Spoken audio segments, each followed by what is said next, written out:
going on, everybody? Welcome back to the channel. This is Eric, and today it is time for my spoiler review on Halloween Ends. Saw it last night, put out a rant video.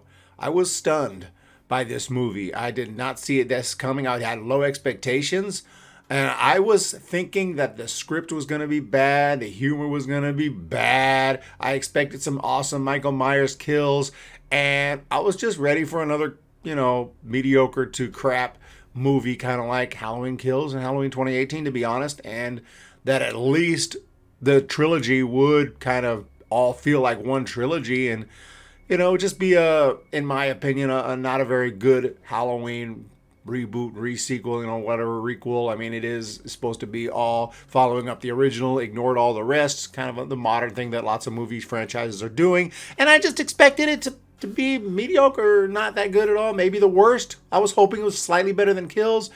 I just had no idea. So I just want to put that out there. I know a lot of people did. A lot of people already were clued in on this plot. I wasn't clued in at all. I did not know. I was trying to stay away from spoilers. I didn't want to know anything. I just wanted to go in and enjoy, or try to enjoy, this last Halloween film in the franchise. So I was kind of blindsided. But still, having slept on it and having thought about it, I still don't think it was a good idea to go in that direction at all. So let's go ahead and get into it. This movie, Halloween Ends, kicks off in 2019. It shows a graphic that says this is going to be 2019. I'm like, okay, what happened Halloween 2019? Well, we know Halloween 2018. Well, we know what happened then because that was the original movie, Halloween 2018. So what is going on here, Halloween 2019? It's fine, right? So far, I don't know. I don't know what this movie has for us, in store for us. So kick back and enjoy. You have Corey Cunningham babysitting a young boy named Jeremy. Okay. And then Jeremy, who is kind of a little jerk, little kid, all due respect, but a little annoying, little mean little kid, and he ends up locking Corey inside the attic. Corey's freaking out, which I don't know why he was freaking out so bad, but he was absolutely freaking out, like that freaking boogeyman was in there with him. So he's freaking out, and just as Jeremy's parents come home, he breaks through the door, and the door knocks Jeremy off the balcony to his death. A gruesome scene, blood everywhere, and you can see Corey getting arrested. And that's how it starts. Now, right away, already, I'm like, okay, I'm not saying that was not a good scene. And if I had walked into some random movie and saw that scene, oh shit, yeah, I'd be at the, oh yeah, what the freak? I mean, this guy's going to be going to court. He's going to have to defend himself. Or what's going to happen here? Or is he going to get off? And we're going to see this guy because his, after what happened, the PTSD of what actually happened, what he went through, and then the way people are going to treat him. It's a really interesting concept. So I just want to throw that out there, that I can kind of see why people like this movie, but this ain't the movie this ain't the movie I bought a ticket for. It's like, wait, what's going on here? But, it just started. They're obviously going to somehow connect this to what we've seen so far.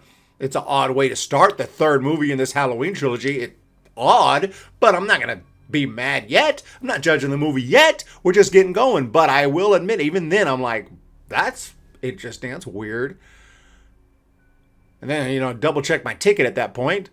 But I know I'm good because it mentioned Haddonfield. I know we're good. It said Halloween 29. I mean, I know this is the right movie, but that was cool. But then we jump 3 years ahead. So this movie does jump ahead, which is, I guess, fine. That's how they want to do it. I don't know where Michael Myers has been. He's obviously somewhere. Where's he been hanging out these last 3 years, 4 years? I have no clue. And we see that Laurie Strode has said, screw this hiding, being scared, collecting guns, training for his return. Screw this. I was going to live a normal life. And if Michael Myers comes and kills me, then Michael Myers comes and kills me, which makes complete sense. I mean, I would think most people would have done that a long time ago, but better late than never, Laurie. And it's interesting to see her more, laid back, more normal, more of a normal person like she was back in the, original classic before Michael Myers showed up, started killing everybody. So that was cool to see, and I enjoyed that aspect of the movie. I kind of wish they had started the trilogy that way, but it's fine. Then she bumps into Frank in the grocery store. Cool to see her acting like a normal person. You can see they really like each other. I think the movie portrayed that pretty well. So, okay, we're kind of catching our breath, getting back to all the characters we know, and I thought, okay, somehow they're going to connect that opening scene, but little did I know that that character from the opening is going to pretty much dominate the movie. But at this point in time, Laurie walks outside. The people of the town are being really rude to her because they think that it's her fault for kind of egging on Michael Myers, for motivating him to come back. I'm not really sure with all her craziness. I'm not really sure, but they're all really mad at her. And then that woman from the last movie, Halloween Kills, the woman that I am convinced, she's the one who her husband was murdered by Michael Myers, and Michael Myers was testing out knives on him, and she was just laying back, barely alive, clinging to life, pretty much dying, pretty much dead. And they bring her back, and she is in a wheelchair. She can't speak, which makes sense, but actually it makes sense that she would have passed, and I think that she was meant to have died in that last movie. I thought she died. Same goes for Frank, by the way. I thought he died in 2018, and they brought him back. I mean, he got destroyed. He got murdered or run over. He was dead, out for the count. I'm pretty sure he was meant to be dead, but then they changed their mind, decided to bring him back because they make these movies as they go, and they write them as they go. So in the third one, they decided to bring this woman back because they write these movies as they go. So they bring her back briefly. It's not a big deal. It really is not that big a deal. I'm not, it's a nitpick to even complain about it, but I do think she was meant to have died in Halloween Kills. If I remember, could be remembering that wrong. Correct me if I'm wrong on that, but I thought she had died in Halloween Kills. The town is pretty much turned on Laurie, and then we get Corey back. Corey is back.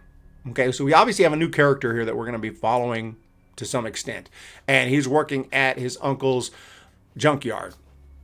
Kind of a junkyard mechanic shop, I'm not really sure, but obviously he is hated, and that makes sense. Everyone thinks that he killed that kid. I mean, a little child who you're babysitting ends up getting thrown off the top of this balcony, and people are going to feel, some hatred towards this kid. You got these high school punks, these absolute pieces of garbage, bullies. I think one girl in this group is actually kind of sympathetic and like, dude, let's calm down a little bit. But other than that, they keep on messing with Corey. The main dude is an absolute jerk, piece of shit. And they're messing with him at a gas station. Laurie kind of comes to his defense. And then eventually, in this weird thing that Laurie's granddaughter, of course, and she's been a part of this trilogy, Allison's been a part of this trilogy the entire time, and she takes a quick liking to Corey and hits on him in a weird way. I've never seen a girl hit on a guy. I've seen guys hit on girls like that, but everyone's different. But the way that she approached that was just odd. I mean, she just was all over him like white on rice, and just kind of was like, we're going out. He's like, wait, what? Yeah, oh yeah, baby. It's you and me. And she's looking at him like she wants to get it on right now. Then they go to some crazy Halloween party. And the little kid who died, Jeremy, his mom just happens to be there, which is kind of a coincidence and kind of odd. She doesn't seem like the type that would be there. I'm not sure the circumstances that led to all that, or if that was just a plot convenience. I'm not sure. But anyway, Jeremy's mom was there. I was like, okay, of course Jeremy's mom is there. So she made a scene, and Jeremy ran off, and he's mad at Allison for taking him to the party. And so they have a little fight. Jeremy walks away, says, fuck this. And then those damn teenagers see Jeremy walking, and they mess with him again. They get in a fight. It's pretty cool. Jeremy stands up for himself. I mean, look, what's happening at this point? I'm like, okay, I mean, with Jeremy and following his story here and what happened and how they're bullying him and everything that's happening, like I said, it could be an interesting movie. And if they started the franchise this way even, and this is going to be the character gonna basically helm the trilogy, that's another thing. But it came out of nowhere, and this story just has nothing to do with what we came to the movies for, in my opinion, or what most people came to the movies for. So anyway, they end up throwing him off a cliff because they're psychos. Now the main dude is, and then this is the craziest scene. This is when I literally, I think out loud, was like, what the fuck? What is going on? Someone grabs him. They don't show it. I presume it's Michael Myers. They throw him in the sewers. He wakes up in the sewers, and there's Michael Myers. Wait, what's going on? Okay, obviously he's about to kill Corey, but he doesn't kill Corey. And you can kind of see that coming. You can see Michael Myers is thinking about not killing him, which is not Michael Myers' MO. And what the hell is Michael Myers doing in the sewers? He's been hanging out here apparently for 4 years. Why? Is he hurt? He seems to be a little bit injured. Well, if he's injured, he would have been healed by now. Michael Myers is superhuman, survives everything, never stops. He's like the Terminator, okay? He will not stop until you are dead, okay? Apparently he stopped for 4 years, and he looks to be like, I don't know, just a little bit off his game. Maybe he's a little rusty, I'm not really sure, but he lets him go. He lets him go. Now, why? What's going on? And by the way, up to this point, there has been several jump scares, bullshit fake outs, which is one of my pet peeves in horror movies. Just want to throw that out there. Been a lot of those up to this point. Corey and Allison go on a date. Some asshole cop shows up and is talking, kind of hitting on Allison, being a jerk. Again, I mean, I guess there are people like this, but just felt a little unnatural, felt a little weird. And Corey kind of stands up for himself, and, you know, they get into a little altercation, but nothing really happens. And then later he kind of lures this police officer back to the sewers, and he's laughing, and he has now teamed up with Michael Myers. Michael Myers has teamed up with this unknown dude who came out of nowhere, who we've never heard of. This guy, this random dude, and he's even was a nice guy. He was just a normal dude who this unfortunate thing happened. It's really messed up, and it could make for a pretty interesting movie. Not a Halloween movie, but it could make for a pretty interesting movie. So he has teamed up with Michael Myers because he takes him down into the sewers, throws him to Michael Myers. Michael Myers kills him. He's laughing here. He's on the sideline here watching. Meanwhile, Laurie, who's not getting a ton of screen time herself, she sees what's going on because she can see in Corey's eyes and everything. Like now he's like this. He's taking over this evil from Michael Myers. This is all new stuff. This is some Halloween 6 shit, but not even, you know, because Halloween 6, if you recall, was the movie that started going all supernatural with Michael Myers and trying to, you know, just bring in new concepts into the franchise. And it's not that there's anything wrong with bringing new concepts into the franchise per se, but here in this third movie where it's just out of left field, all this weird, all of a sudden he's teaming, like Michael Myers does not team up with anyone. Michael Myers, you don't live. If you get in his grasp, you don't live. I mean, he kills you. He's the personification of evil. He has killed everyone. This has been his MO from Halloween 1. Now, okay, we can skip all the rest. Halloween 2018, Halloween Kills. And then it was established in the last movie, he's not even after Laurie Strode. He's just pure evil. So I don't know what this new concept is, why he chose this kid. This kid is now taking over the evil. He's got evil in his eyes. Laurie can see it, and she's like, no, dude, you can't see this kid anymore. This guy is bad news. So this dude and Allison decide they're going to roll. They're leaving Haddonfield, which, of course, I'd have been done out of Haddonfield a long time ago. That being said, if I was either of these characters or Laurie Strode, why they're hanging out in Haddonfield? Well, so they can make more movies, I guess.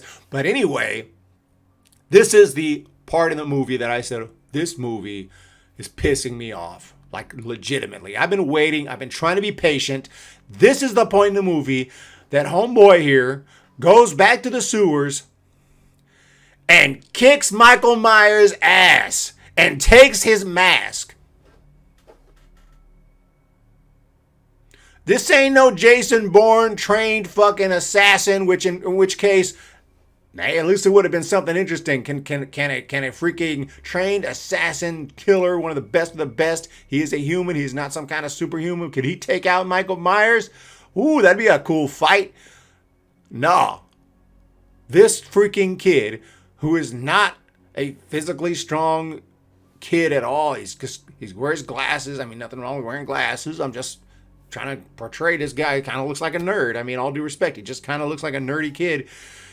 He whoops Michael Myers' ass, takes his mask. I'm taking this. Michael Myers, like an old man, can't get up.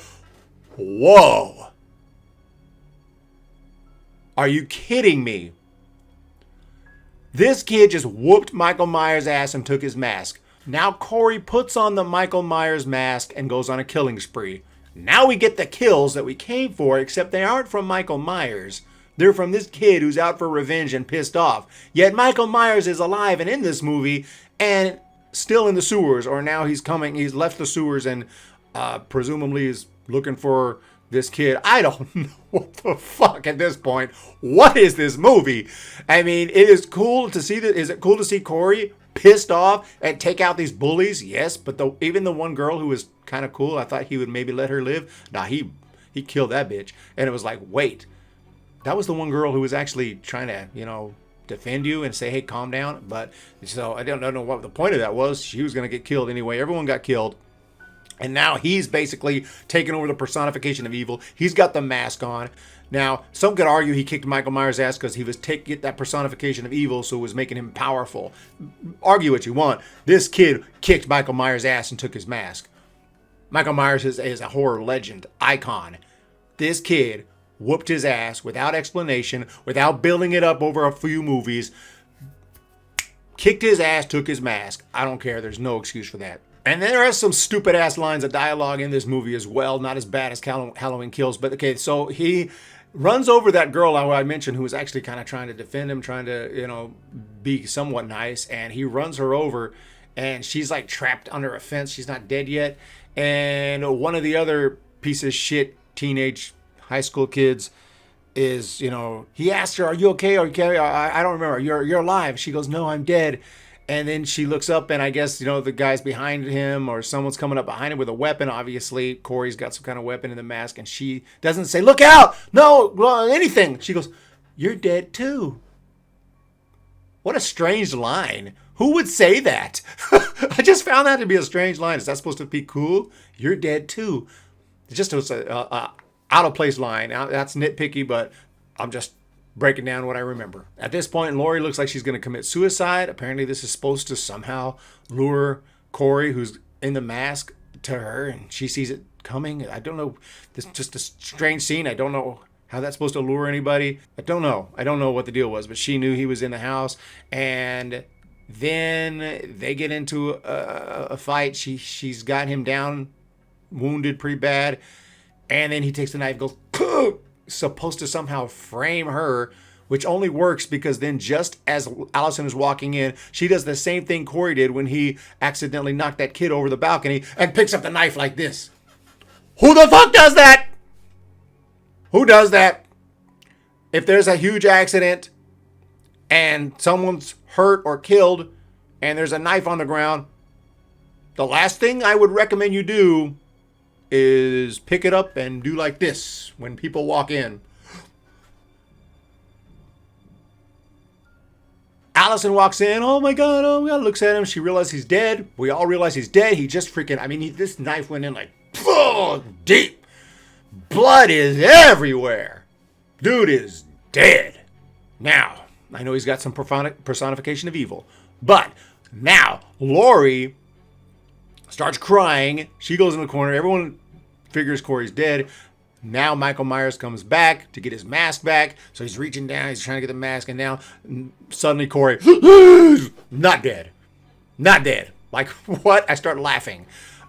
Now, again, because of maybe he's taken over this evil, that's why he's able to survive these things. I thought of this later, but still, I'm just like, I don't really care at this point. This movie's stupid. Michael Myers snaps his neck and puts on the mask. Oh, thank God. Oh, Michael Myers is in the movie. Ladies and gentlemen, Michael Myers is in the movie.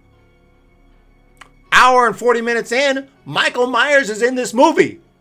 And he's actually going to maybe kill. He killed someone. That was his first kill in the movie. No, I'm sorry. He did kill the cop that got lured to him. But that was kind of a duo thing, kind of a teammate. They're working together on that one. So now, finally, Michael Myers and Laurie Strode. And Laurie Strode, without much help, she doesn't have all her weapons and guns, and she's not highly trained. I'm sure she has some training left over from the past, but old lady Strode, okay, at 65 or whatever years of age, kicks Michael Myers' ass, takes him out very quickly. It's a very brief fight. Before you know it, he is on a table. Bam! She's stabbing his hands and limbs to the table. Knocks a refrigerator on top of his ass. And motherfucker, don't fuck with no Laurie Strode. Michael Myers never, he sucked in this movie.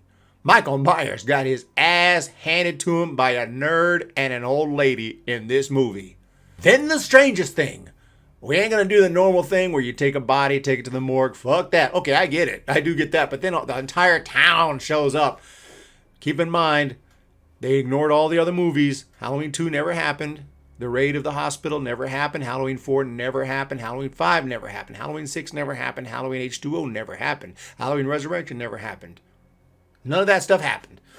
So it's been a long time. Michael Myers finally showed back up. He was at a mental institution. Apparently, he can be arrested. He can be taken to a mental institution or a prison, and he doesn't escape right away because he was locked up for 40 years.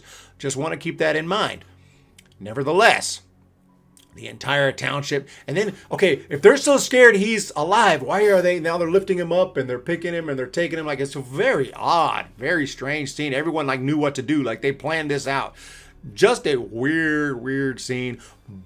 That said, the one cool moment I liked is when they dumped his body into that industrial shredder at the junkyard, and that thing just took it. It was just a massive machine that just obliterates anything. And they put Michael Myers' body, and they actually showed us his body get just jacked up and completely shredded and destroyed.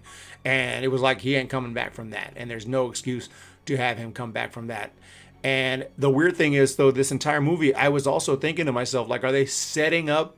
They must be setting up more potential sequels because they want to kill off Michael Myers, but they want another personification of evil to be around for maybe another movie, another spin-off, something interesting. Maybe a guy who can talk, who wears the mask.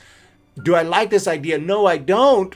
But it's an idea. You know, the cow, continues to milk the cash for the franchise. They killed Corey off. He amounted to nothing. What was his point? All that. I don't really know. He never had a moment to, like, he just became evil and then he got killed. I don't really know. And again, like, this is a movie about a kid who accidentally kills a little kid. And then this kid, I say kid, he's in his 20s. And then this guy gets off because they figure out in the investigation that he's innocent. His story checks out. He gets off, but the township hates him. And he's probably got some major PTSD from what happened. He's trying to get on with his life, but it's very difficult. And he is now becoming evil because of the way people are treating him. And there's that message there and everything. That's a different movie. That's a different movie. And they don't just try to, integrate that idea into here. It takes over the movie. You get this movie for the first hour 40 or whatever. And then for the last 10 minutes, Michael versus Laurie, which was not set up at all. You get a movie that's set up that has no third act, that just gets cut. And then you have the Halloween Ends third act. That has nothing to do with the rest of the movie. And that's why I say this is not a good movie. Look, I mean, the script and the lines of dialogue, I'm not saying they were good, but they were certainly better than Halloween Kills. A lot of the aspects of this movie are better than Halloween Kills. And I know a lot of people like this movie, but this movie was just not a good sequel.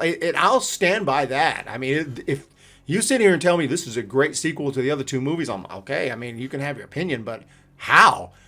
Doesn't have anything to do with the other two movies. It has a new plot that comes out of nowhere. It doesn't build up over 3 movies. You know what I'm saying? I mean, that's what a trilogy is supposed to do. It's supposed to be well planned. Like, there's not that. Most of them are not. They just plan it as they go. It should be planned, like Lord of the Rings or something. And I'm not saying I'm the biggest Lord of the Rings fan, but you watch that trilogy, you can tell they planned that baby out. And they executed. Imagine watching the first 2 Lord of the Rings movies. You go to part 3, and it's like Harry Potter. It's like a Harry Potter movie, and you're sitting there like, "What the fuck? What is this? What am I watching?" It's effectively what this was. It's just nothing to do with the story that was presented to us over the first 2. So overall, this movie, I didn't give it a rating yesterday because it was just a rant video. But this movie, as far as I can tell, like as a sequel to the other 2 Halloween movies, I find this to be trash. That's what I'm going to rate it because that's what this is. This is a Halloween movie. If this was not a Halloween movie and you took out Michael Myers and you made a movie about this guy and you kind of followed a similar plot, but maybe you stuck the landing a little better because you wouldn't have had to put the Laurie Strode versus Michael Myers fight at the end, could have been a damn good movie. It could have been a damn good movie. But this ain't, this is a Halloween movie and not just a Halloween movie. And, you know, if it's the first Halloween movie of a franchise, that's one thing, which still wouldn't make sense because how are you going to follow that up? You know what I mean? Of the basic premise. That would have been an interesting way to start it. We would see where it goes. But it's not the first movie. It's the third movie. And it ends this trilogy and just makes no sense. And I find it to be trash. That's just my opinion. And let me know what y'all think down below. If you stuck through it this far, please hit that thumbs up, hit that subscribe. I really do appreciate it. There's also a join button down there. And shout out to Logan M for joining the memberships program. I really do appreciate the support. Anyone else interested? Join button right there. I really would appreciate that as well. And if not, just hit that thumbs up, hit that subscribe. I really do appreciate everyone's support here. Thank you so much. And we'll have a new ranking for this franchise, and we'll see where this one ends up. But damn, this baby could be pretty low on the list, and I would expect it would be. You guys have a great day. We'll see you next time.